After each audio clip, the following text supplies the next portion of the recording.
I'll never forget. It was probably like 10 or 15 years ago. I can't remember the exact time frame, but all you used to hear about was how Murfreesboro was the fastest growing city in the United States. Murfreesboro, everyone from Murfreesboro basically almost bragged about it.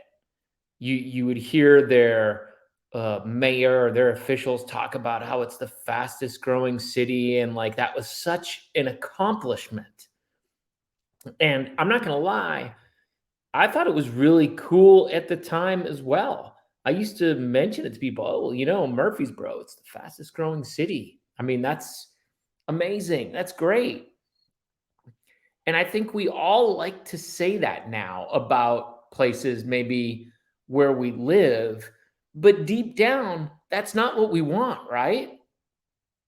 We all wish that we lived in the best place, but that nobody else would know about it and nobody else would come there and it would just not grow.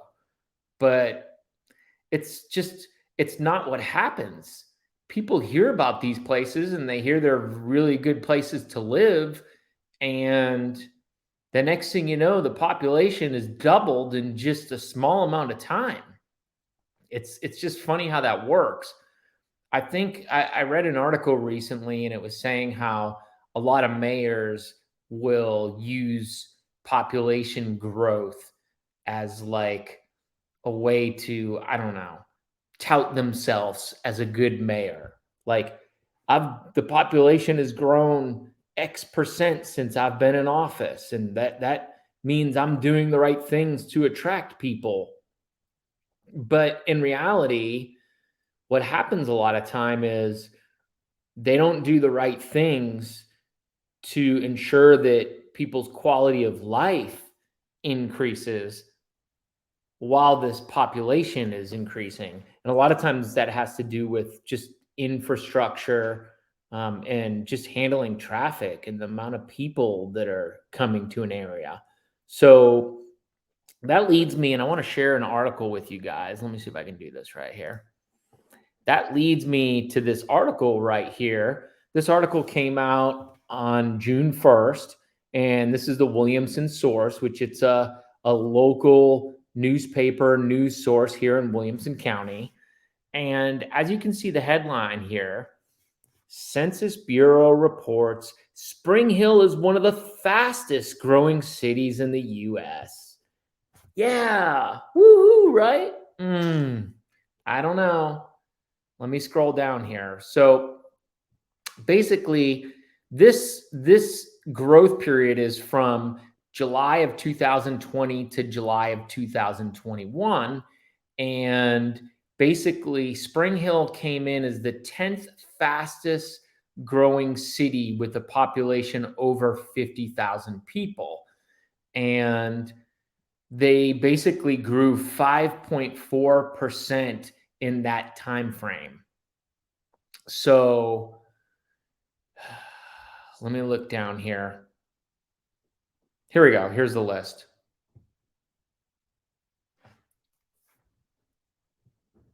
You can see Spring Hill is number 10, and they had a percent increase of 5.4%. That's right here, for a total population of 53,339 people.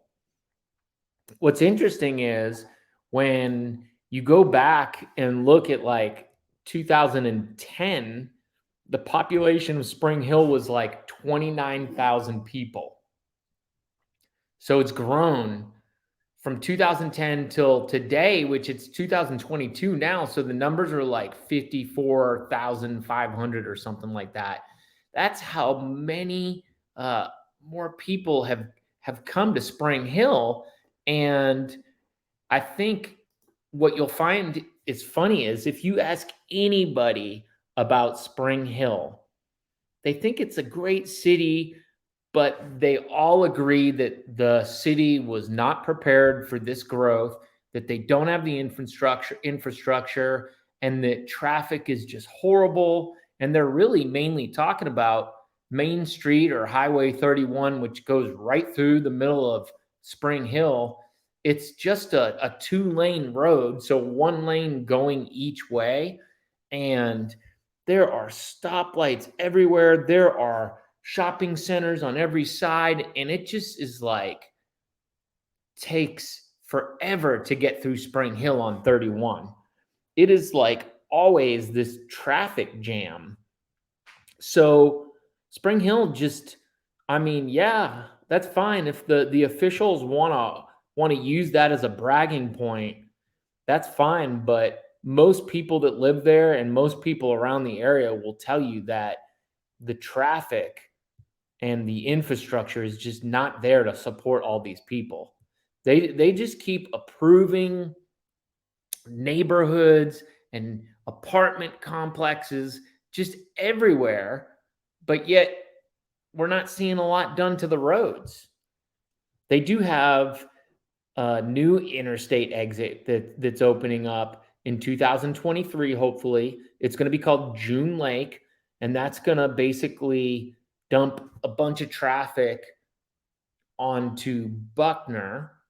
And it's also hopefully going to alleviate traffic in the morning from people trying to come up 31 to get on 840. They can now go Buckner to June Lake and get on there. But I think it's just going to cause a lot of traffic down in that Buckner area. I think Buckner from the June Lake exit, there's like a Buckner and Buckner. When Buckner heading south all the way to Duplex, I think is just going to get really bogged down with traffic. So that's going to be interesting to see. Let's go back to this article. Hold on. Oh, look at this. I don't know what I'm doing.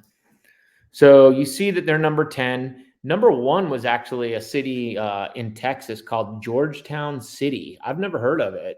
And they grew 10.5% in that 1-year period. Wow.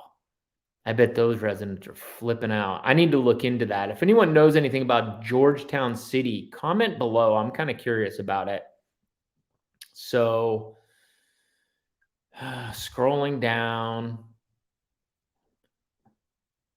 the top 15 largest cities remain the same as in 2020. That's just most populous cities: New York, Los Angeles, Chicago, Houston, Philadelphia, San Diego, Dallas. Wow, and Indianapolis. Oh, that's decreases in their population. Okay, I see. So I don't know, like I mean that's pretty much the main point of this article that I wanted to get across. So I'm curious, you guys, like, how do you feel about the population growth? I mean, if you're going to live somewhere that's really great to live, it's inevitable that the area is going to grow quickly because everybody else is going to figure it out. So you kind of like, if you want somewhere quiet, you almost have to move somewhere like out in the middle of nowhere that no one else wants to move to. But we don't want to do that. So it's funny, like Franklin seems to have fared a lot better with their population increase over the years, and I just think that's because the layout of the city.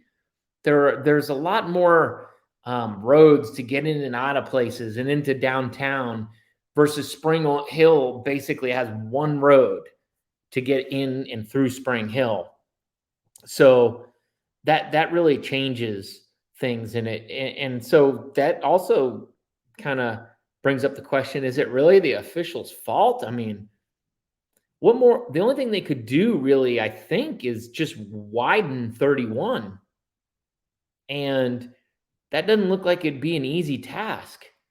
That looks like it would be really hard. But if they could widen 31, but it's still going to bottleneck in Thompson Station when you're heading north, it's still going to bottleneck unless they were to bring that all the way up to 840, but they'd have to get Thompson Station on board. So I don't know.